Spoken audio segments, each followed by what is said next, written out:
ये समंदर में बिछाए जाने वाले केबल किसके हैं, ये जानकर आप चौंक जाएंगे। दोस्तों, ये केबल है इंटरनेट का। इंटरनेट समंदर के अंदर से चलता है। जी हाँ, यकीन नहीं हो रहा है ना, लेकिन ये सच्चाई है। इंटरनेट समंदर के अंदर से ही चलता है। कैसे चलता है, चलिए जानते हैं आज की इस वीडियो में।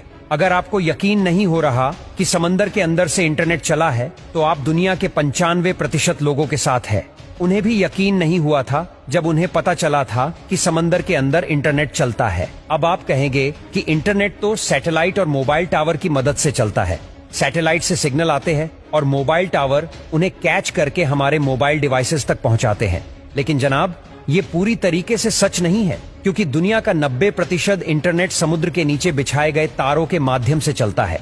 दोस्तों, यहाँ हमें एक डायग्राम दिखा रहे हैं जिसमें आपको समुद्र तट पर केबल स्टेशन नजर आएगा और उससे होकर जाती हुई एक लाइन दिखाई दे रही होगी, जो कि है एक सी केबल, या जिसे सबमरीन केबल भी कहा जाता है। यही वो माध्यम है जिससे इंटरनेट चलता है और ये पूरी दुनिया में बिछा हुआ है और समुद्र की सतह से हजारों मीटर की गहराई में इन्हें बिछाया जाता है। इस केबल में हर थोड़ी दूरी पर रिपीटर या एम्पलीफायर लगाए जाते हैं ताकि इंटरनेट सही तरीके से काम कर सके। दोस्तों, इंटरनेट को पूरी दुनिया में पहुंचाने के लिए इन सबमरीन केबल्स को समुद्र के अंदर से निकालकर एक देश से दूसरे देश तक बिछाया जाता है। जब आप मोबाइल या कंप्यूटर पर ऑनलाइन कोई गेम खेलते हैं, तो आपके साथ कई और लोग भी जुड़ जाते हैं जो आपसे कोसों दूर रहते हैं, लेकिन आप उनके साथ रियल टाइम में गेम खेल पाते हैं। ऐसा ही कुछ सिस्टम इंटरनेट का है। दुनिया में कई सर्वर्स है जिन्हें आपस में जोड़ने के लिए इन सबमरीन केबल्स का सहारा लिया जाता है, और जब ये सर्वर आपस में जुड़ जाते हैं तो इनमें आसानी से डाटा ट्रांसफर होता है और इंटरनेट स्मूथली चलता है। इस पिक्चर में आपको एक एम्पलीफायर दिखाई दे रहा होगा। इनको इसलिए लगाया जाता है जिससे सिग्नल की स्ट्रेंथ कम ना हो। यह समय समय पर सिग्नल को एम्पलीफायर करके उसे आगे जाने में मदद करते हैं। इन सबमरीन केबल्स को शिप की मदद से समुद्र में बिछाया जाता है, लेकिन यह केवल वन टाइम इन्वेस्टमेंट होता है जो बहुत ज्यादा होता है और इसका मेंटेनेंस भी बहुत कॉस्टली होता है। अब दोस्तों, समुद्र में केबल की सुरक्षा के लिहाज से इस केबल को कभी अकेले नहीं बिछाया जाता, बल्कि इसे 2-3 के ग्रुप में बिछाया जाता है। समुद्र में कभी कोई हादसा हो सकता है।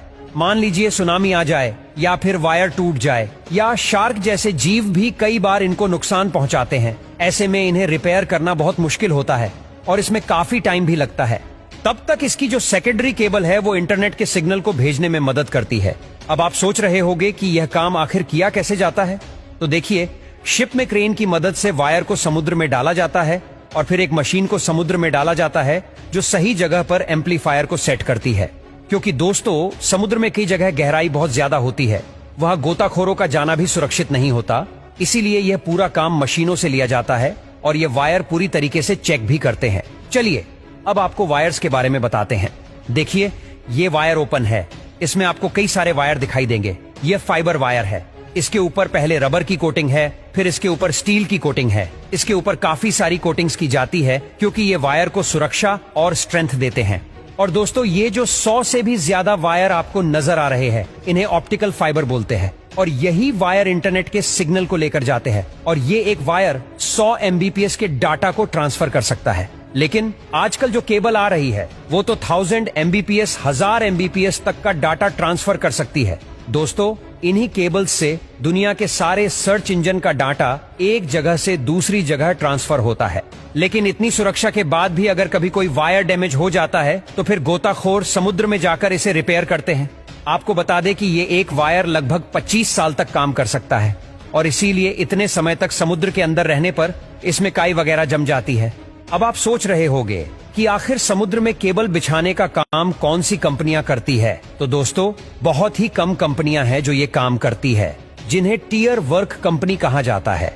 ये कंपनियां पूरी दुनिया के समुद्रों में सबमरीन केबल बिछाने और उसे के मेंटेनेंस का काम करती है। भारत में भी लगभग हर बंदरगाह पर यह सबमरीन केबल्स बिछी हुई है। भारत में सबमरीन केबल का सबसे बड़ा जंक्शन मुंबई में है और वो पूरी दुनिया के साथ जुड़ा हुआ है। अगर इंटरनेट सबमरीन केबल से चलता है तो ये एयरटेल, आइडिया, जियो हमें इंटरनेट कैसे दे पाते हैं। तो दोस्तों, ये सबॉर्टियर 2 कंपनी है जो इन सबमरीन केबल वाली कंपनियों से इंटरनेट खरीदकर उसे हम तक पहुंचाती है। और दोस्तों, इंडिया में जो सबसे बड़ा केबल नेटवर्क है वो टाटा ग्रुप का है। इसके साथ ही कुछ समय पहले रिलायंस ने भी अपने खुद की सबमरीन केबल लॉन्च कर दी है और वो 25,000 किलोमीटर तक लंबाई की है और यही वजह है कि रिलायंस आपको फ्री इंटरनेट दे पाता है और आपकी मौज हो जाती है।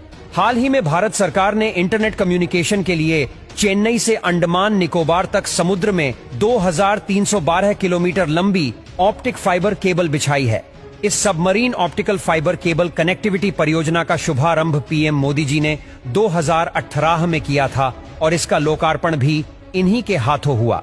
इस लॉन्चिंग के साथ ही एयरटेल ने द्वीप में अल्ट्रा फास्ट 4G सर्विस शुरू कर दी है। इसी के साथ एयरटेल इस द्वीप में अल्ट्रा 4G सर्विस लॉन्च करने वाला देश का पहला मोबाइल ऑपरेटर बन गया है।